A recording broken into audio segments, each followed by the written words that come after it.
1848, upstate New York. A young woman has fallen into a coma, and she doesn't wake up for 9 days. When she returns, she speaks of another world that is both radiant and terrifying. What's even more shocking is her claim that she has been told when she will die.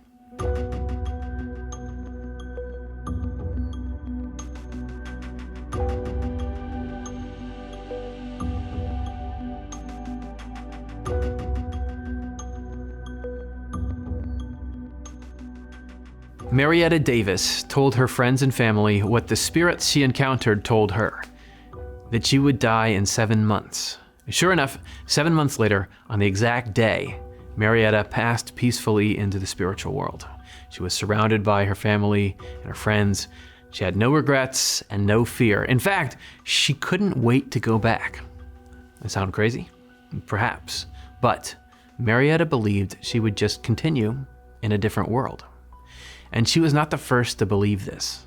Less than a century earlier, a Swedish scientist named Emanuel Swedenborg described the same thing. Little more than a day passes after the demise of the body before we enter the next life, since that life is a continuation of this.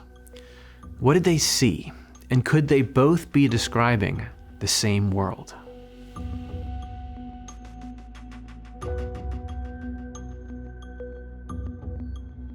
Doctors never discovered the cause of Marietta's initial coma.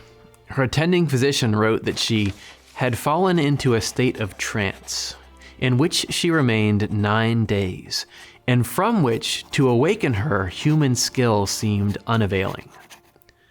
Whatever the cause, Marietta was unconscious, but her mind was fully awake. Her vision, her hearing, every other sensation were enhanced. She had arrived in a new reality. That's when she noticed a light, glistening above, beckoning to her. It was like no other light that she had seen before.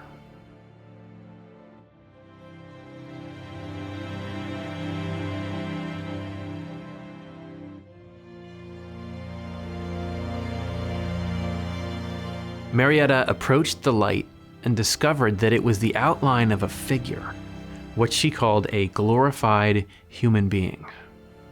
The figure gradually became more distinct until hovering in the atmosphere before and above me was an angel, whose excellence far exceeded the fairest image of my human thought. She wore a crown made of clustered jewels. Her whole being reflected the light of celestial love. The being told Marietta to call her the Angel of Peace. Swedenborg, too, wrote of angels who welcome every new soul, guiding them towards the realm that matches their inner life. When spirits leave the company of angels, they are welcomed by the good spirits who are accompanying them. This happens as long and as many times as necessary, until they find the company of people their earthly life has fitted them for. Here they find their life, and remarkable as it may sound, they then lead the same kind of life they had led in the world. Marietta was about to meet many beings who would remind her of her life back on Earth. She was eager to explore her new surroundings and begged to see what was beyond the veil, but the Angel of Peace warned her that this would mean seeing the best of what was possible and the worst. Marietta accepted this, but she hadn't really considered what the worst could actually look like. The question was, what beings would match Marietta's inner life?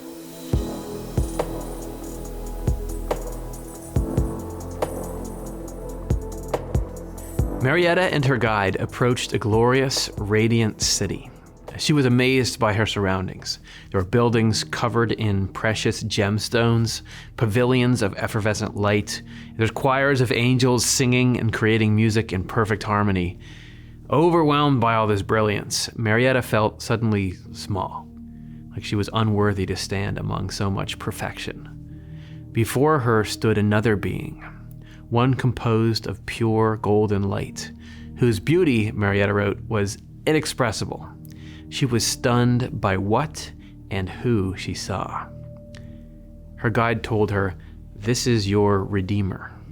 And Marietta, in awe of the being's tenderness and love, bowed down and prayed. The Redeemer welcomed Marietta with love, and the other spirits surrounding them did the same. They spoke without words or sound, and yet she understood everything. Swedenborg recalled the same phenomenon in his accounts of speaking with angels and spirits. Their speech is not like ours, because it flows from within. All people in heaven have the same language. They all understand each other, no matter what community they come from, whether nearby or remote. This language is not learned, but is innate. It flows from their very affection and thought. Some of the spirits who greet Marietta were friends from her life. She was astounded by their beauty. They were themselves, and yet remarkable, radiant, and lovely beyond what she had ever seen.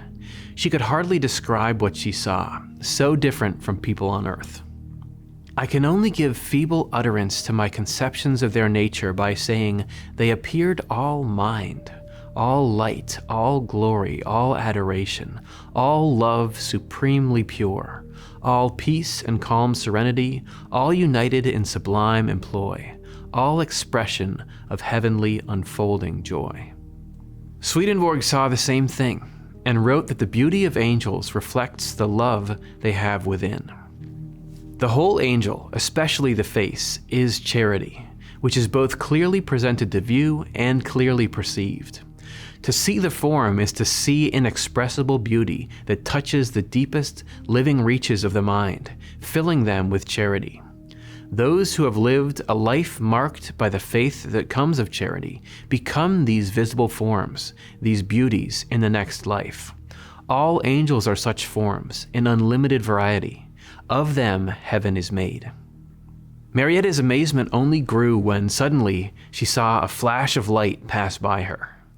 On examination, she realized it was an angel carrying what appeared to be an infant in her arms. Where did the child come from? And where was the angel taking her?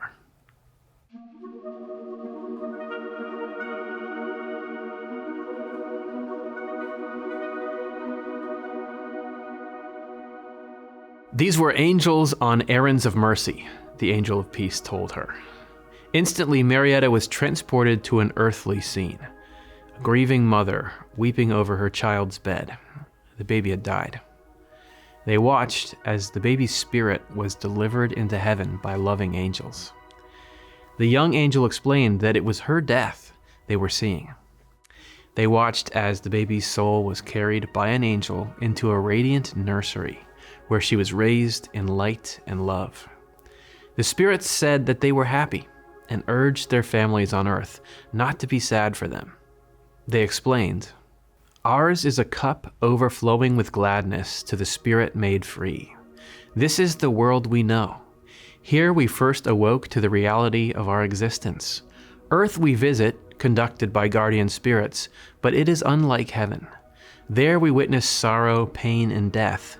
Here, harmony, happiness, and life abide." Swedenborg confirmed that children who die are raised by angelic mothers, with more love and protection than our world could offer. As soon as children are reawakened, which happens immediately after their death, they are taken to heaven and given to angels who had loved children tenderly during their physical lives and had loved God as well. Since in this world they had loved all children with a kind of maternal tenderness, they accept these new ones as their own, and the children love them as their mothers, as though this were inborn in them. Doubts began to stir within Marietta. She realized she wasn't ready for death. Her guide warned her that she could not advance further. She was about to receive important instruction. The guide's tone was a warning, and then everything changed. The light dissolved. The warmth was gone. Marietta was trapped in darkness, immersed in gloom and despair. She realized that she was completely alone and was overcome by fear. This wasn't heaven.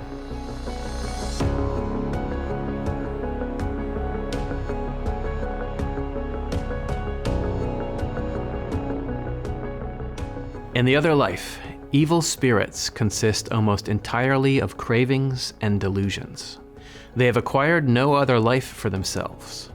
Their delusions are so strong that they have absolutely no idea things are not the way they perceive them.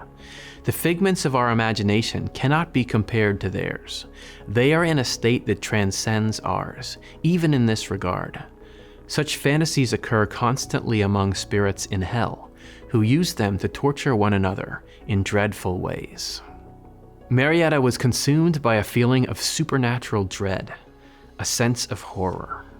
Her anxieties had manifested as living, moving beings, glaring at her and mocking her in condemnation. There was no escape. She silently begged for release.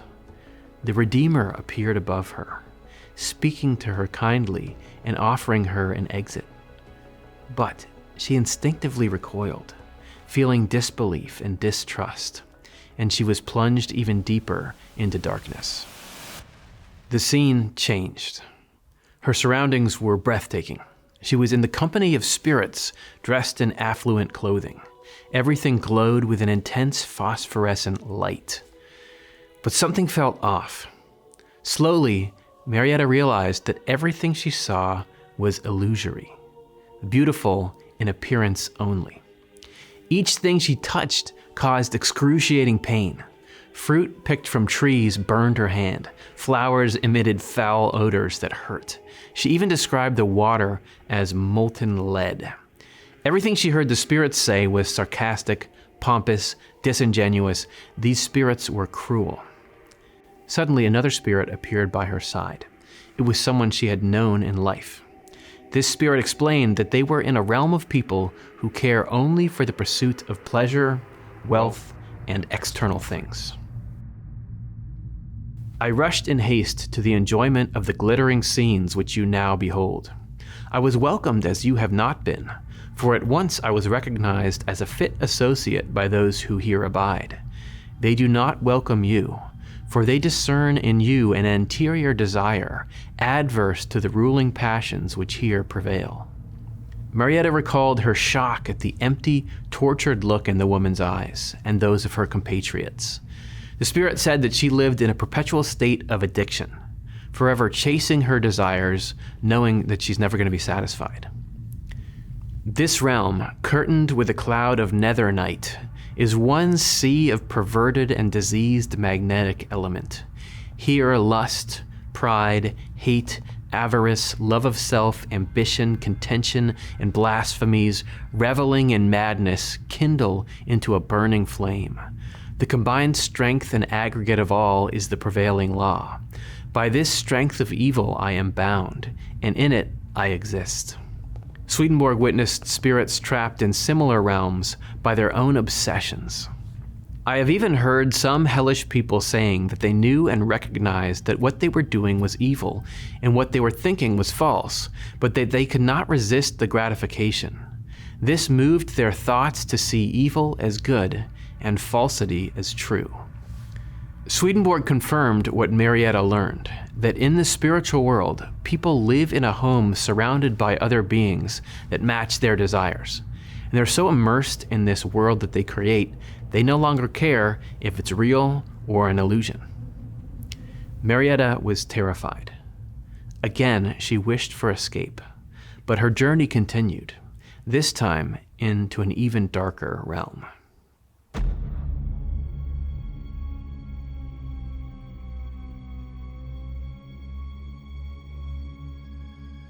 Paralyzed by fear, Marietta stared at a haunting figure. Before her, there was a man dressed in bizarre priestly robes. His face was contorted, and his voice was stilted and broken. And he faced a vast arena of apparent followers, and he was trying to preach to them. But he was unable to speak a clear word, unable to read or convey a single idea of truth. All of his words came out as mangled and incoherent. And his congregation started mocking him, calling him a hypocrite, even though they shared the same vain desire for wealth and glory, and the same indifference to truth and the needs of others. These were people who, in their life, had spoken of faith, but loved only themselves. Their own masks had become their torment. Swedenborg saw scenes like this many times. Inwardly, these same people are exactly the opposite of what they seem to be outwardly. Because at heart they deny the divine, they play the hypocrite in their worship. In their private thinking they scoff at the holy rites of the church, believing that they serve only to restrain the simple masses. This is why they are wholly cut off from heaven. They hate everyone who gets in their way and burn with vengefulness because of their hatred. In the spiritual world, truth is visible. Every thought, every act is inscribed on the soul. After death, it reads like an open book. So we can no longer pretend to be something that we're not. Let no one believe then that there is anything we have thought or done in secret that will remain hidden after death. Believe rather that absolutely everything will come out into broad daylight. As Marietta watched in horror, the tension in the arena grew, and the scene became chaotic and dangerous. Marietta prayed to be freed from it. In response, a voice came to her and clarified what she had witnessed: the blind leading the blind.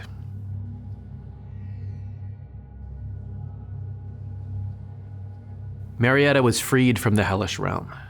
But now she was aware that her spirit wasn't ready for heaven. She couldn't deny that there were still things she had to conquer within herself. Having seen heaven, having seen hell, Marietta had one final lesson: to witness scenes from the life of Jesus Christ.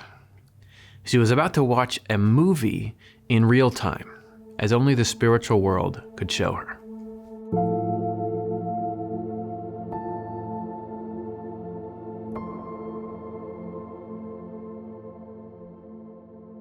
Marietta joined an audience of angelic children and spiritual guides and teachers. Together they watched the last scenes of the life of Jesus unfold. Love betrayed, suffering endured, mercy unending. No detail was spared. She was immersed in this story and deeply moved. Awestruck by the love Jesus had for humanity, overwhelmed by the infinite mercy and the possibility of redemption, Marietta would never be the same. She was shown that the way to heaven is through a life of love, tenderness, and mercy, the life Jesus led. Then Marietta was told she must return, and she said goodbye to the spirits. They told her she will die in 7 months and named the very day. They then instructed her to share what she had witnessed, and, reminding her that she was deeply loved, they reassured her that she will be in heaven again. The divine visited her again and imparted a message.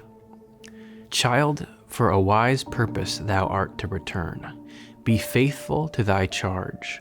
Relate as thou art able what thou hast seen and heard. Fulfill thy mission, and at the time appointed, angels shall meet thee at the gate of death, and bear thee to mansions in the kingdom of peace. Be not sad. My grace shall sustain thee. In thy sufferings thou shalt be supported. She was given a drink from a golden goblet, which fortified her with the strength to endure the separation, and Jesus told her they would soon be together again. The Redeemer placed his hand on her, and she was filled with love and light. And with that, she woke up. The journey, for now, had ended.